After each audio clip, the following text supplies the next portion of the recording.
doesn't love the smell of fresh baked bread wafting through their house?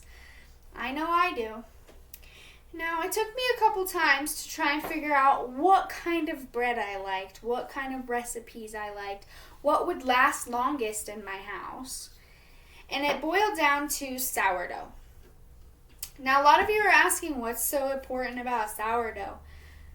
It is the primary foundation of bread. It's been around for thousands of years.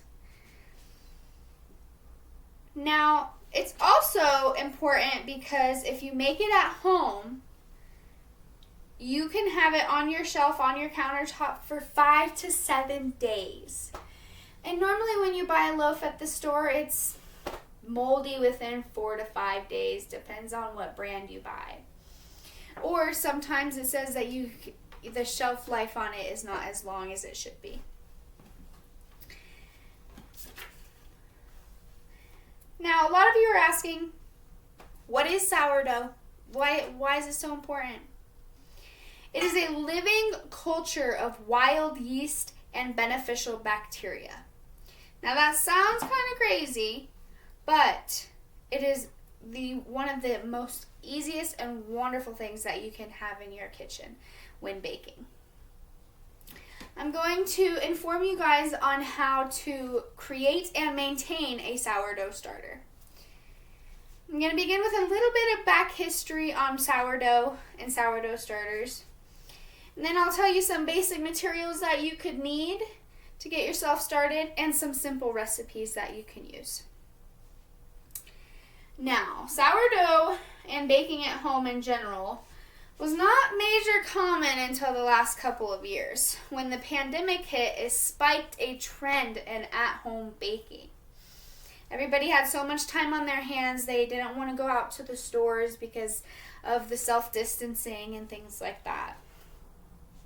Now, Tim Chen, who's a writer of Serious Eats, writes that it dives into our primal instinct to survive and self-sustain. Meaning, it's something that we've been doing for years, making our own bread at home, making almost everything at home until the last 15 years, more than that, 20 years, when they started getting commercial industrial places that would make things and supply them to the grocery stores. Now, sourdough starter dates back to 3,700 BCE, which means before Common Era, which is a long time ago. So it's been around and around and around. Now, only in the last 150 years did they start making commercial yeast into the stores. And the sales skyrocketed when the pandemic hit because everybody was making everything at home. Now, what does it do for our bodies? Why is it such an important thing that we would want in our homes? Compared to commercial yeast, it is easier for our bodies to digest. It's gut friendly and it helps in the microorganisms getting through our body and our systems. Now, the fermentation process that sourdough starter does is it breaks down the gluten and the phytic acids that are in there that make it easier for our body to digest. Which I think is wonderful. Why not have something that your body can actually digest instead of making it harder for us to absorb the nutrients that we need? Now, there's some really basic materials that I will show you that can get you started on this. The number one will be a jar. I just use mason jars because I find that easiest, but you want something that doesn't have a tight-fitting lid. I will usually put plastic wrap over this and then just set this on top. And you'll also need a hairband, a rubber band. I usually just use an expo marker to mark where my line is at. You'll need a basic kitchen scale. This is the one I have. Specifically needs to go in grams. And then you'll need some water, typically room temperature or warm water, depending on how cold your house gets. I typically will just put some in a measuring cup and heat it up in the microwave. And then you will also need flour. other basic ingredient. And you will need something to mix it with. Preferably something wooden or silicone, because if you use metal, it kind of interacts with the microorganisms inside of the sourdough and it can kill them, unfortunately, because I know we all have that in our house. When you're ready to make a sourdough loaf, you will need salt. That's the other important thing.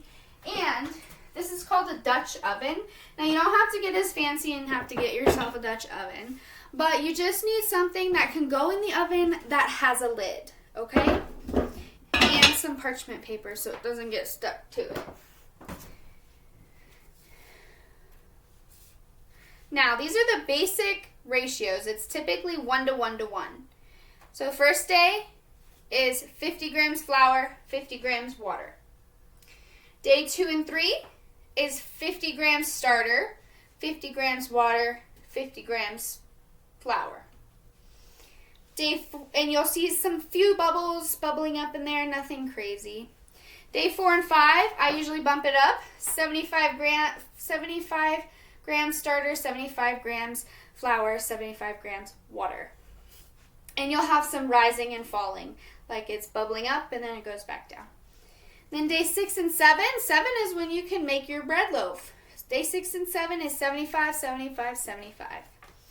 Should be pleasantly tangy, like a yogurt or mild vinegary flavor. The more discard you have, the more you can make things with. Hence why I bumped up the ratios. You can use your discard if you desire, because you're getting rid of some every single time, but you don't have to. You can keep it in your fridge for 1 to 2 weeks though. Once you get to that 7 days, you can put it in your fridge, feed it once a week. You don't even got to worry about it. If you're going to bake with it, take it out 24 hours to 8 hours before so it can have time for the microorganisms and bacteria to come alive again. Now, most people think it's just bread, but you can add things to it. I've seen jalapeno cheddar, cinnamon raisin. I've seen sprinkle sourdough bread that people are making. You can literally add whatever you want to it. Now, some other things that you can make are pie crust, pancakes, crackers, pizza dough, waffles, crepes, muffins, cinnamon rolls. You can really make anything. I've made chocolate chip cookies with my sourdough, and it was so chewy and so delicious. Now, sourdough and baking in general is fun and memorable. I bake with my son all the time, and it is one of his favorite things to do. May not always save you time, but it will definitely save you money. Get in tune with our ancestors by creating your own sourdough starter at home. Make your home healthier and more gut-friendly with the food that you bake and bring into your house. It is a symbol of comfort and community at our fingertips. Anybody can be a baker. All you need is a recipe, some confidence, and a whole lot of love. So get out there and get baking.